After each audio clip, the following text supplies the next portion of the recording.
to Spirit Coffee Talk Friday morning. As you can tell, it's just myself and Ginette today. The lovely Elyse is at a big conference. So we're taking over. We're gonna send her lots of love and feel her energy involved in our conversation, but you'll only see our faces. Yes. So good morning, welcome. Grab your tea or coffee or water or Or whatever it both. is. I've Or got both both. today. Yeah, I love that. And let's dig in for some fun spirit-driven conversation and all the things. Yes. So, welcome. We were kind of digging in a little bit, we always do beforehand, talking about like what is very present in the energy right now, amongst many, many other things. One thing that we have heard over and over and over, as well as experienced ourselves, is the incredible amount of information, experiences, or questions that come about from our dream state. And we've been having very vivid dreams lately. And I think a lot of people are like, what's up with the energy? I've been dreaming so much lately. So we wanted to kind of touch on all the dreams and the dream state and what that can really signify, maybe different ways of interpretation and all of that. So, Ginette, what is your take on dream state as of late? So this is so cool because it's been coming up a lot. And I actually didn't think about it until Spirit mentioned it this morning, though. They're like, we've been talking about this. And they have, because dream state for many of us is becoming more real. And there's a purpose to it in recognizing that dream state isn't just this like um, fictitious, brain driven hodgepodge of things. It's actually an alternate reality. It's actually consciousness still in action. It's actually our minds and our spirits experiencing things. Now, it can get totally muddled up with musings of the mind and daily things too, right? That's the uniqueness about dream state is we can have things that come in from the day into the dream, but there's also a realness to our dreams, especially the vivid ones. So those are the ones that I really want to express here are the ones we want to pay attention to are the vivid ones, the ones that Yeah. leave an echo with you as you wake up and you carry on your day, not the ones that you forget, because those are often musings of the mind or things that really maybe weren't important. But when they're vivid because they are something that has happened in an alternate reality. And Yes. there's a story there, there's understanding there, and there's consciousness there. And so that's why Spirit keeps saying they want us to pay attention to dream state Yeah. because what we're stepping into now is a greater capacity for lucid dreaming. And lucid dreaming is when we can actually be conscious enough in the dream to interact with it in almost like a waking state. So, an example of that would be sometimes I'll have these dreams and the dream is, doing its thing. Maybe I'm a fighter pilot in the dream. And then if all of a sudden the dream starts to warp, I can recognize in that dream, I'm like, hey, wait a minute. I don't want this in my dream. I'm not up for this warpingness. So, no, thank you. And I'll move that out and refocus on the dream. And there's a conscious action in that dream of me recognizing I'm in an alternate reality and I would like to adjust this or that. Yeah. That is basically it's an example of how we can create our realities and bring that consciousness back into creating reality in this waking state. Yes. So that's sort of like the nutshell or the umbrella of what's going on with dreams right now. But I know, Lisa, you've talked about having some pretty cool experiences in your dreams as well. Yeah, and I mean, they're like some are cool and some are just so intense that leave you shaken up. Like I just had one last Friday that when I woke up to it, it's almost like I remember that dream more clearly than I remember a memory from yesterday, because like you're going through, and when you're in your conscious state, you have so many other things that you're filtering through your consciousness, right? But in this dream, it was so vivid that like at one point I remember looking over and seeing like each blade of grass, and that like the vibrancy of the color of the blades of grass, and everything like in my dream slowed down to like the slowest slow motion, so that I could in my head go through all the thoughts, all the understandings and the emotions of the very like traumatic experience that I was having in the dream. And it stuck with me so much that the next day when I woke up, I was in a state of back and forth. Like I hadn't come back to this full timeline yet. I hadn't come back to this full like perception of reality, like my little matrix that I was going through. I was still filtering that alternate timeline that I experienced into my current state of reality in order to transmute the lessons and the experiences that happened in that alternate timeline. And we've just kind of come into this new timeline. And so a lot of our dreams are actually doing that. Our experiences from like alternate timelines, because time's one of those things. So, like in that timeline, it could be perceived as a past life, or it could be perceived as a future life, or Mm, a completely like parallel. But whatever it is that you are bringing it into your current state of awareness in order to transmute it so that you can pull in your energy to go forward in this higher timeline that we're trying to work into, right? mhm, And so for those type of dreams where you wake up and you're like, there's that felt different and it shakes you a bit, mhm. right? Feel how can you bring that into your awareness and like comb it out, transmute the energy, just like if you feel something in it, like you could feel it in your heart or your gut and you're like, oh my god, how am I going to work through this energy? It's giving you that same opportunity to transmute and work through it and see, okay, this that alternate life is giving me the opportunity to forgive this person because they hurt me really deeply in that, right? Mhm. And you have the awareness to see it, whereas that person walking through your Yeah. life in this reality and you look at them and you're like, why do I want to decapitate you right now because you were triggering me so much, is because you haven't transmuted and forgiven them for that experience where they're like, wow, what the heck, you know what I mean? Yeah. Yeah. And this is a really real Absolutely. thing. And so you can, by transmuting the energy and coming back into your space and creating your current reality of whichever vibration that is in alignment with you, it gives you that power. It doesn't Mhm. mean you have to go hang out with that person. It can just, you don't want to hold on that to that anger that's built up. And therefore you're getting that kind of glimpse Yeah. into what's going on that's creating it when it's not in this form of reality. Did, Yeah. does that make sense? Yeah. So I'm Absolutely. feeling like there's a lot of dreams that are doing that, that are wrapping up other timelines and Totally are. yeah. I even had one um a while ago. This was a long while ago, but it showed me another parallel timeline. It vivid. Again, it's been an echo in my soul for a couple years now, this dream. And it was me and my husband that I have, same kids that I have, same area that we lived in, like same city, but a different house. I could tell the color of the paint was different, different type of backyard, but everything was so vivid.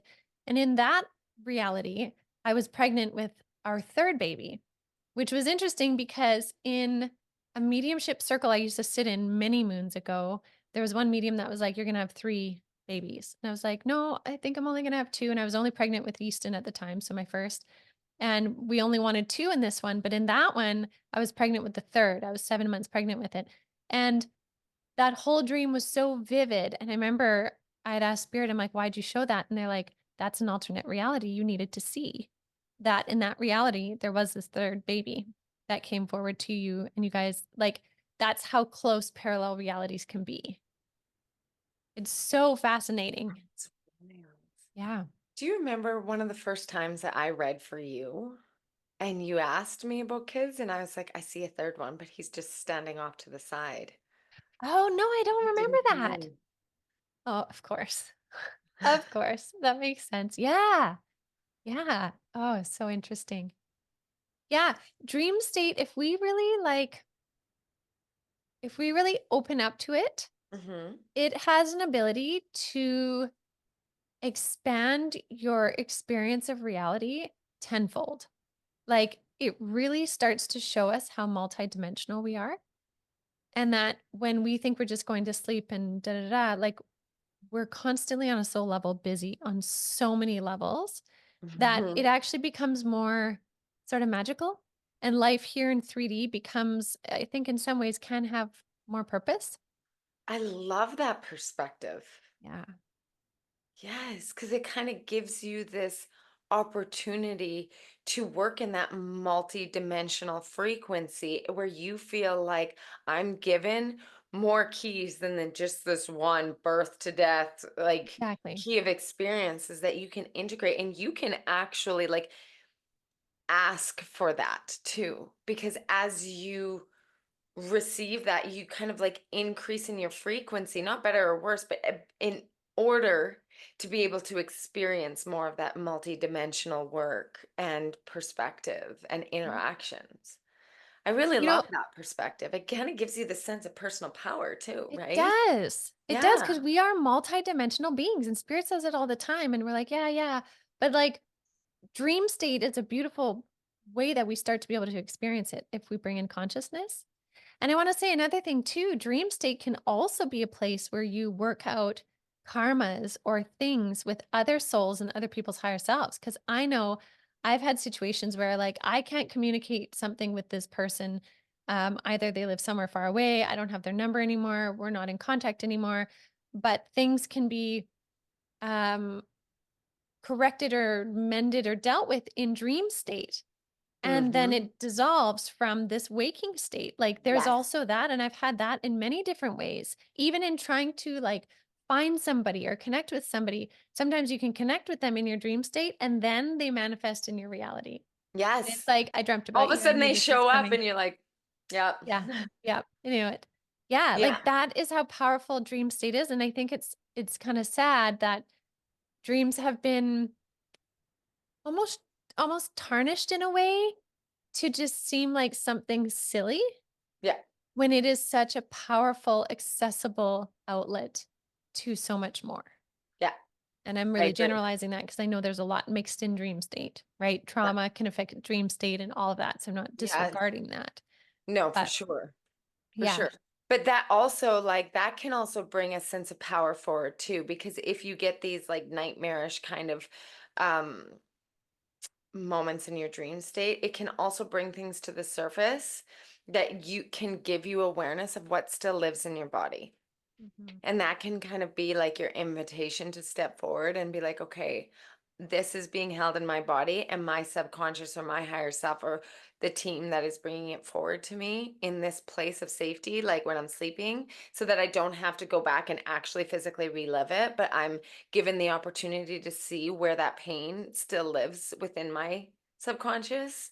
Yeah. I'm able then to say, like, get into a place of safety and start working into it with a safe place, right? Like, cause Yeah. sometimes dreams are these little nuggets of information that bring it for me, like, hey, just FYI, this still lives within your subconscious, right? Yeah. Or when you talk about karmas, I've had so many past life dreams where I'm like, oh yeah, I came into this life to work through this karma, and I realize this is still living here, right? Yeah. And I've seen that the lives, and like it feels like I'm there. Like it's not just a dream, it's I am there. I can feel all the senses, I can smell all the things, and then I'm like and I look and I'm like when I wake up and I'm like, oh, I'm back in this body, but and like I was Yes. just in that different Yes. body, right? Yes.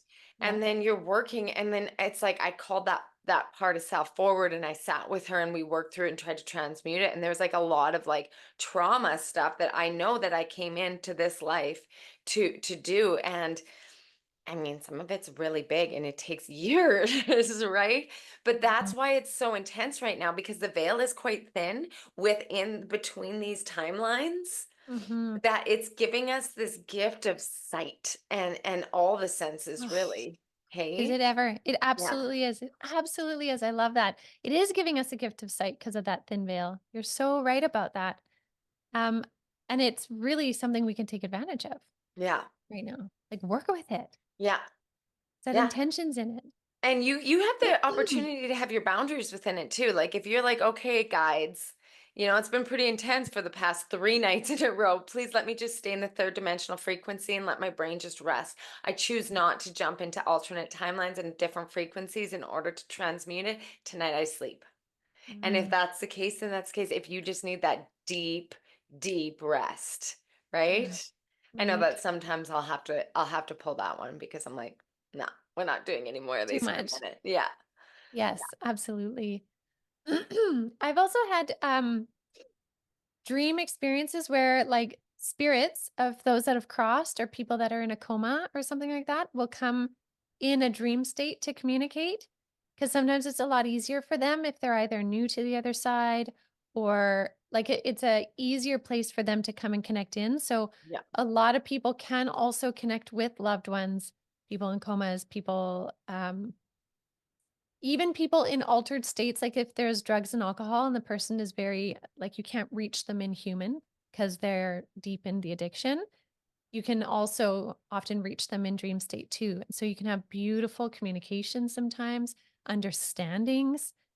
Even if we just take like, there are so many stories out there from people that said, you know, I had a dream of my grandmother last night and she came to me and she said, I need to go now. I love you. And I woke up and then heard grandma had passed away. Like Got the it call. is such a seamless entry into that space. And it is very real. Yes, It is it very is. real. Yeah. Yeah. It is a beautiful, Oh, I beautiful love thing. that. I got goosebumps when you said that. Mhm. Also, when you have a dream of somebody from the other side, like a loved one, and you're like, it just felt different than just a dream. Like it felt so real. Like So that's how real. you can know because it actually feels different. And that's the only way to express it is just it felt different. It just felt more real. Like that's the different aspect, you know? Yeah, absolutely. Yeah, and just know that sometimes for people it might be, you know, like you said, when you're in dream state, it kind of gives you that ability to receive it without the interaction of like daily life. So it's easier for the messages to come through. So like having a dream journal sometimes can be really helpful for people because then you can look at all the different patterns and being like, okay, I get the message here, or I get the direction from what I've been asking, you know? Yeah. So I know keeping a dream journal. Also, I started doing dream journals for my kids. Well, River can't write yet, but the other two middle ones, and they each have their dream journal beside their bed. And because they're such vivid dreamers, all three of my kids are vivid dreamers. How about do your kids dream? Um, Bree does more than Easton. Bree definitely does more than Easton, but he's a dreamer, but it's different. He still just dreams of like Hockey. motorcycles and Yeah. things like that. He's had a couple really significant ones from past lives, but those happened earlier on. Yeah. Yeah. So It does kind of change. I know August yeah. is just starting to come into the more of the 3D stuff, but my girls, my God, are they dreamers? Holy, they're dreamers. They are, and it's real. So like too, Mhm. when I'll they'll be talking about the different dreams that'll be coming through. I'm like, I think it's time we smudge your rooms. Yeah. Like I think Right. we clear our space. Yeah, because I Yeah. can tell by the dreams that come through. So Yeah. also it's really helpful if you create a really clear energetic space around your bed, around your Mhm. bedside and your room, which really helps. Absolutely. Peaceful sleeps. Absolutely. Yeah. Yeah. Yeah. And who's in your room? Like, if you need to put a little energetic bubble around yourself, that's fine too. Not saying that you're sleeping beside like a nasty person, but like, you know, Jeanette, is for me, it is so hard for me to sleep close to any person because the energy is so strong for me. So I have to wrap myself in white light anyway. But when I'm like, if it's been a particularly stressful week for my husband or something like that, I'll be like, I really would like my own space. Like I need to go sleep in my own room. And it's not because I don't love the person, it's just because like I need my energetic space and I need to clear it. And I'm very particular about that, especially in dream state.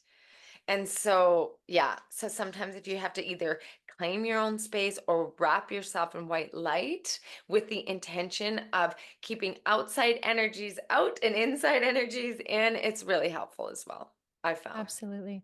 Or Mhm. sleeping with crystals. I actually have this big oh my gosh. Lemurian crystal that is like it's big. It's like the size of a banana. I will Yeah, that sleep one holding was it. so powerful for you, hey? Yeah. Like I often people snuggle like teddy bears and things like that. I hold a crystal often when I'm sleeping, especially if I'm going through something significant, like either a Yeah, big upgrade or during my healing. I slept with it every night in my yeah. hand. I can see Um, that. yeah, so even crystals, some people put them under their mattresses. Mhm. There are there are suggestions of what you could use, but really I think honor what feels right for you, whether they're by your Mhm. bed, under your bed, you're holding them, under your pillow, whatever. Crystals are really helpful to help I people hold balance that. crystals all the time. Yeah. I Yeah. do. All the time. I'm constantly holding crystals. Yeah. Yeah. It's a grounding thing. Very Yep. cool. Yeah. Yeah, so pay attention to the dreams, write them down. Take a look at any like themes, maybe like messages that might come through. If you want something to come through in dream state, you can ask for a message to come through with ease and grace, Mhm. from and only from the highest consciousness available, so that you don't have multiple different frequencies. And know right now, because the veil is really thin and we are going into this new timeline, that there's a lot of old karmic stuff wrapping up. So it might feel so real, but it's an alternate part of self, an alternate reality, a different timeline. And if it's come forward, it's for you to integrate and for you to perceive and see and approach with love and Mhm. understanding. Yeah. Absolutely. That's beautiful. Oh, and lastly, too, I want to say for those that are like, how do I lucid dream? Like, uh, how can I be able to stop my dream and change it? The more, the more you believe in the reality of your dreams, doesn't mean you have to believe every detail, but the more you believe in it being an alternate conscious reality, the more you can bring your conscious mind into it. And it's not just happening to you, but you're interacting with it. I love So that. to become a lucid dreamer, oftentimes it would be very hard if you're like, that was just a silly dream. I don't know, blah, blah, blah. It would be hard to turn on the lucid dreaming. But the more you kind of validate your experiences and like look into it and feel into it and set your intentions before bed, you'll start to be able to bring those intentions into that dream state Yes. and you progress into it. So, I love yeah. that. I Yeah. love that. Yeah, what a All fun right. topic. Well, in the comments, share with us anything that you're comfortable with, or if you have any questions about this, and like generate some conversation here. It really helps get people kind of involved and into it, and it feels like a great collective, a community that we're building here. So I hope that you guys enjoyed this conversation and bring some more food for thought into our multi-dimensional beings. So thank you so much, Jeanette, for this amazing Absolutely. conversation. And thank you, all of you, for tuning in. And we love you and appreciate you so much. And we will see you next week. Thanks so much, guys. Bye, everyone.